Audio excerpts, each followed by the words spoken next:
दोस्तों, आज की इस वीडियो में हम बात करेंगे कि फेसबुक पिक्सल क्या चीज होती है और कैसे काम करती है। अब देखिए, आपने एड कैंपेन चलाया, मान लेते हैं कि आपकी वेबसाइट है, आप ई कॉमर्स वेबसाइट रन कर रहे हैं, चाहे आप शॉपिफाई पे बनाइए आपने, चाहे कोडिंग पे बनाइए, बट ठीक है ना। आप अपनी वेबसाइट के थ्रू प्रोडक्ट्स और सर्विसेज बेच रहे हैं और आप उसके लिए मेटा एड्स चला रहे हैं, फेसबुक और इंस्टाग्राम पे एड्स रन कर रहे हैं।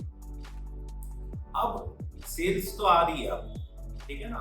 आपने चाहे वेबसाइट ट्रैफिक या चाहे एंगेजमेंट कोई भी कैंपेन चलाया और कैसे ना कैसे करके आप सेल्स को जनरेट कर रहे हैं, ठीक है ना। अब आप क्या चाहते हैं कि सेल्स और ज्यादा है और एडवांस लेवल पे मैं ऐड चलाऊं, ठीक है ना।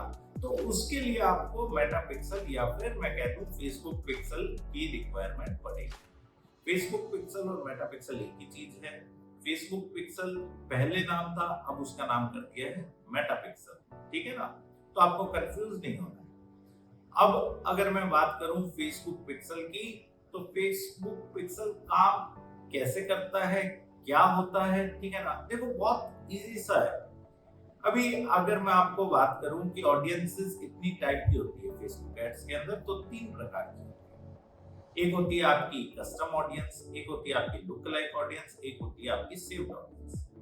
आप एड कैंपेन चला रहे हैं, आपने लोकेशन सेलेक्ट की कि मेरे को इस लोकेशन पे ऐड चलाना है, आपने डेमोग्राफिक सेट किया कि मेरे को इस एज ग्रुप को ऐड दिखाना है, इस जेंडर को ऐड दिखाना है, आपने डिटेल टारगेटिंग की, आपने फिल्टर्स लगाए डिटेल टारगेटिंग में अलग अलग की स्किन केयर, हेयर केयर जो भी है, ठीक है ना। तो आपने एक सेव्ड ऑडियंस बनाई। अब आप उन पे ऐड चला रहे हैं, आम जनता पे ऐड चला रहे हैं, तो वहां से आपको सेल्स जनरेट होगी, नो डाउट। मैं ऐसा नहीं कह रहा कि सेल्स जनरेट नहीं होती है, सेव्ड ऑडियंस होती है। लेकिन अगर आप कस्टम ऑडियंस बनाते हैं, कस्टम ऑडियंस में और ज्यादा सेल्स आपको जनरेट होने के चांसेस रहते हैं। क्यों? क्योंकि आप रीटारगेटिंग एड्स रन कर सकते हैं। मान लेते हैं फॉर एग्जांपल कि मेरी मिठाई की दुकान है, राइट, मैं ऑनलाइन मिठाई बेचता हूं।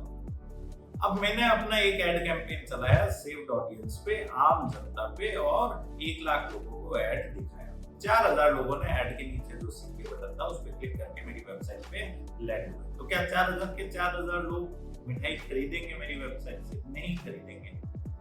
3000 लोग तो होम पेज से बैक हो गए।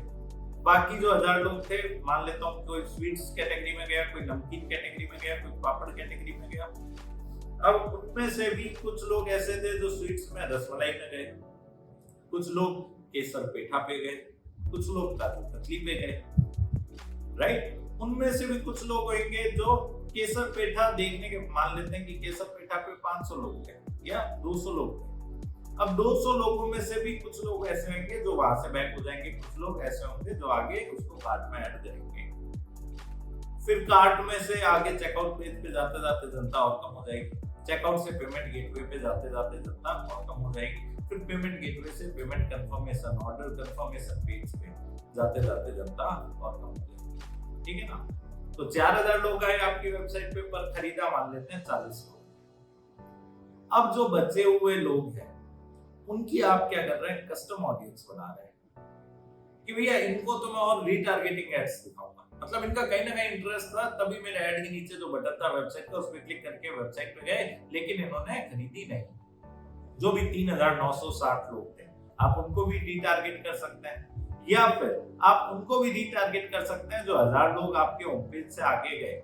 3000 लोग तो बैक चले गए थे होम पेज से, 1000 लोग जो होम पेज से आगे कैटेगरी वाइज पेजेस में गए या प्रोडक्ट पेजेस में गए, उनमें से आपने 40 लोगों को हटा दिया, तो जो 960 लोग बचे उनको भी आप रीटारगेट कर सकते हैं। वो और ज्यादा वार्म ऑडियंस, क्योंकि वो होम पेज पे जाने के बाद में भी प्रोडक्ट को एक्सप्लोर करिए।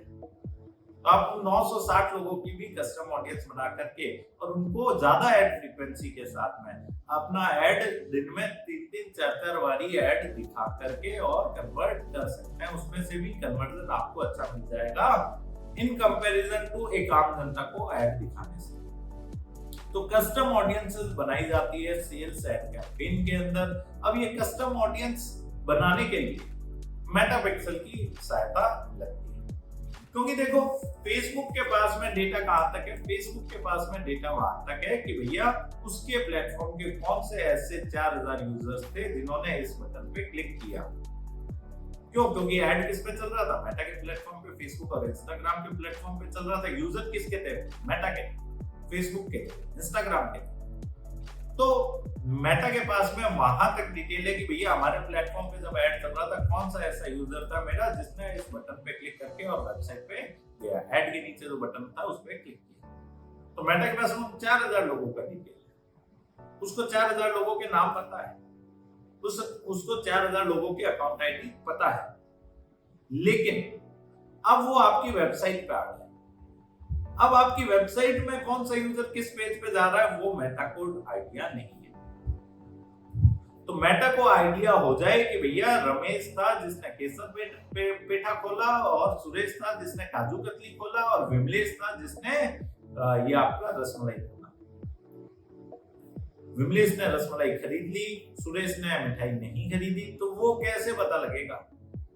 तो मेटा कहता है कि भैया आप मेरे यहाँ से, मेरे इवेंट्स मैनेजर एक प्लेटफॉर्म है, वहां से आप मेटा पिक्सल को जनरेट करो, अपनी वेबसाइट के हेडर सेक्शन में लगा दो। वो एक तरीके का ट्रैकर है जो कि मेरे प्लेटफॉर्म से जो आपके वेबसाइट पे यूजर आ रहे हैं उनको ट्रैक करेगा कि वो आपकी वेबसाइट पे क्या क्या कर रहे हैं, कौन कौन से पेजेस पे जा रहे हैं। वो रोबोट है। वो जैसे ही मेटा प्लेटफॉर्म से ऐड देख करके कोई, मान लेते हैं सुरेश ने बटन पे क्लिक किया, तो मेटा का जो ट्रैकर वेबसाइट के हेडर सेक्शन में लगा हुआ है वो सुरेश को फटक से पकड़ लेगा। अच्छा सुरेश भाई, चल सुरेश भाई मैं तेरे साथ चलता हूँ, कौन से पेज पे चल रहा है? अच्छा केसर पेठा पे गया। अच्छा केसर पेठा से कार्ट पेज में गया, कार्ट पेज से चेकआउट पेज में गया, अरे सुरेश भाई ने बैक कर दिया। तो वो चीज क्या है, मेटा तक डिटेल वो ट्रैकर पहुंचाएगा। अब ट्रैकर से जो डिटेल्स आ रही है मेटा के पास में, तो वहां आप क्या कर सकते हो, मेटा के अंदर कस्टम ऑडियंस बना सकते हो। तो मेटा को उसके 4000 यूजर्स के बिहेवियर के बारे में आइडिया है। तो कस्टम ऑडियंस बनाने के लिए अपन एड्स मैनेजर के अंदर लेफ्ट साइड में ऑडियंस का सेक्शन आता है, वहां आकर के क्रिएट अ कस्टम ऑडियंस पे जैसे ही क्लिक करते हैं, वेबसाइट को जब हम डेटा सोर्स में सेलेक्ट करते हैं, तो ये हमसे सीधा कहता है कि भैया मेटा पिक्सल बनाओ। मेटा पिक्सल नहीं होगा तो कस्टम ऑडियंस वेबसाइट की नहीं बनेगी। उसके लिए आपको मेटा पिक्सल बनाना पड़ता है। अब ये जो ट्रैकिंग कोड होता है इसी को कहते हैं मेटा पिक्सल। ये जो ट्रैकिंग कोड है ये आप अपनी वेबसाइट पे लगाएंगे तो मेटा अपने यूजर्स की एक्टिविटी को ट्रैक कर पाएगा आपकी वेबसाइट पे भी। ठीक है, और जब उसको पता लग जाएगा कि भैया केसर पेठा पे ये लोग गए, रसमलाई पे ये लोग गए, तो वहां पे आप क्या है, मेटा पे ऐड अकाउंट के अंदर कस्टम ऑडियंस बना सकते हो पेज वाइज कि भैया मेरे को ऑडियंस उन लोगों की बनानी है जिन्होंने केसर पेठा पेज खोला या जिन्होंने रसमलाई पेज खोला, ताकि जिन्होंने केसर पेठा पेज खोला उनको मैं केसर पेठा के ही बैनर दिखाऊंगा या वीडियो का ऐड दिखाऊंगा कि भैया खरीदो।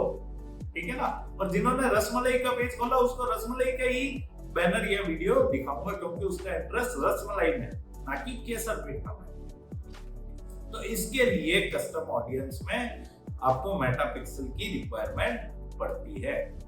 अगर आपको मेटा एड्स और डिटेल में सीखना है तो वीडियो के डिस्क्रिप्शन में मैंने हमारे ब्लॉग का लिंक दिया, आप हमारे ब्लॉग पे जाएं, वहां पे आर्टिकल्स पढ़ें और उन आर्टिकल्स के अंदर वीडियोस भी लगे हुए हैं, आप वीडियोस भी देखें।